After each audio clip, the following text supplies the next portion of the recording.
When I see Spider-Man swinging through the New York skyscrapers, I burst into tears. Time and again in every movie, that very moment, the swings, the spiderwebs, Peter screaming with vertigo but also joy, the tears. Why? Is it that I suddenly feel like my life is getting lighter? My life is swinging and so I cry? Duty comes with play, play with duty.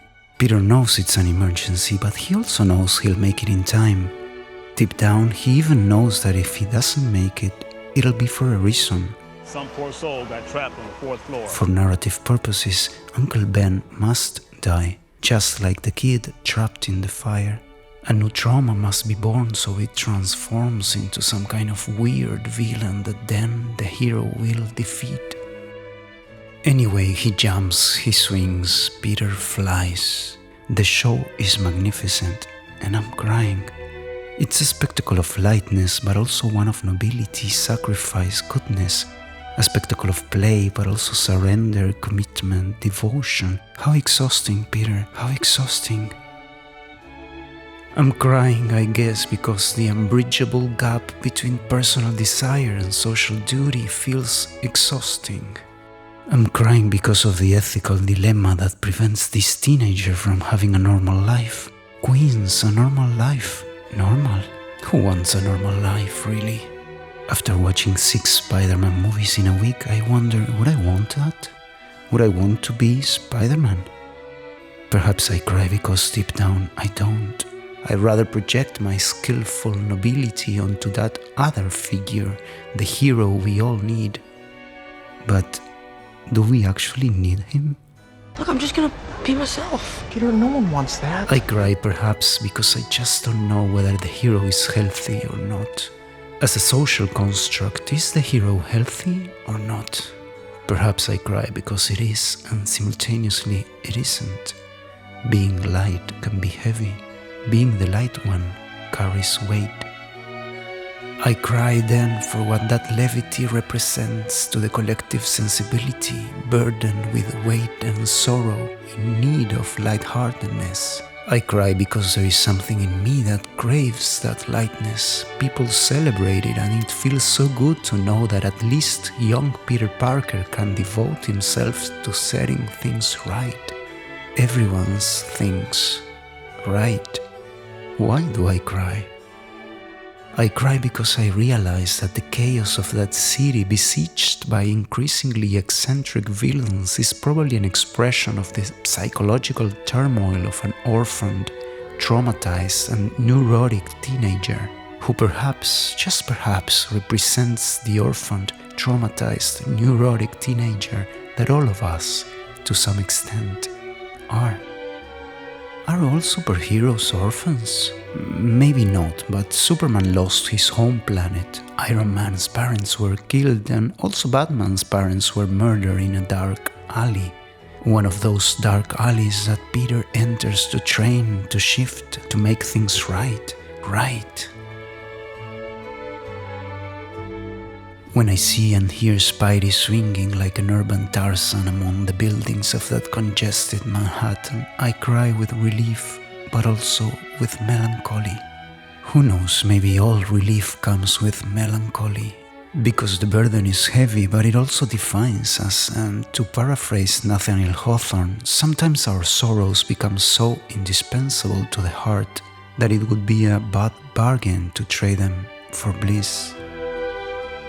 Maybe that's why beyond the romance and the stories and the villains and the MJs and Aunt May, what really does it for me is the jumping around. This sort of wild choreography in which the spider uses the concrete of the skyscrapers as a dance floor, as if fighting crime were an excuse and what was actually balancing our psychic chaos was this crazy and somehow beautiful ballet. Beautiful or sublime. Just like in a musical, that's the moment I live for. And that's probably what makes him special, the swinging. That's probably what makes him famous. Being special, being famous, how beautiful, how horrible, how great it is to be a star, but still There must be some correlation between superheroes and the phenomenon of stardom. I suspect that some of the collective projection, fascination and deification that surrounds the superhero is somehow analogous to what happens to the actor playing the hero, as if some of the character's nobility descended upon the actor. How beautiful, how noble, how sensual, Tobey, Andrew, Tom. But what a responsibility, right? To put on Peter's suit, who in turn puts on Spidey's. With great power, Uncle Ben insists, and you know the rest. Maybe, who knows, such a huge responsibility isn't for everyone. Is that why we need them? The cops look so dumb, as in a Sherlock Holmes story. So we need these exceptional, powerful and super clever individuals to save the world, right? Right. But save it from what? From the very problems they create? All of humanity's problems stem from man's inability to sit quietly in a room alone, said Pascal. Just do nothing. But it's so intoxicating, the fighting, the punching. Let the heroes be responsible for us. Let them be brave. Oh guys, it feels so safe. Oh guys, we need you.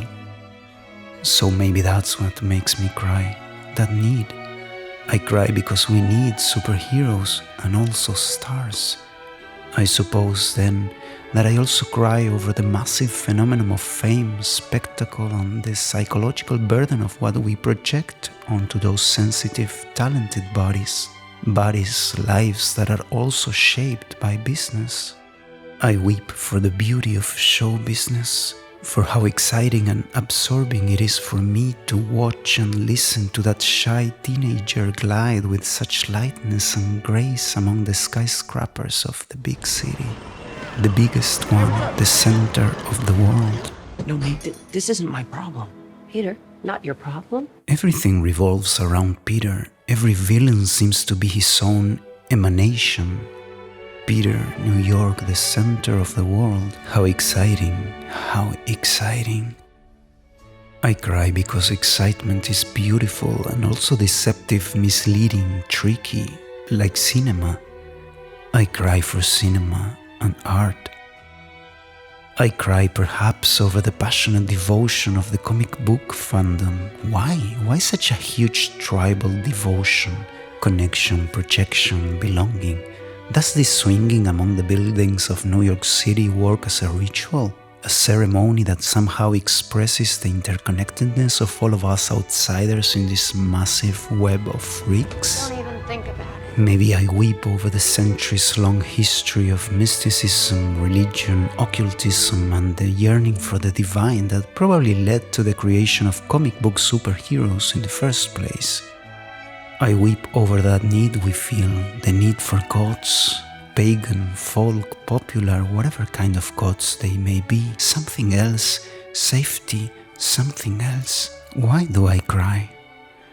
I cry for the sheer dedication with which a group of people devotes itself to creating a film, and for the desire I also have today to believe I am capable of that crazy, acrobatic feat that is filmmaking. That's the swinging I love the most.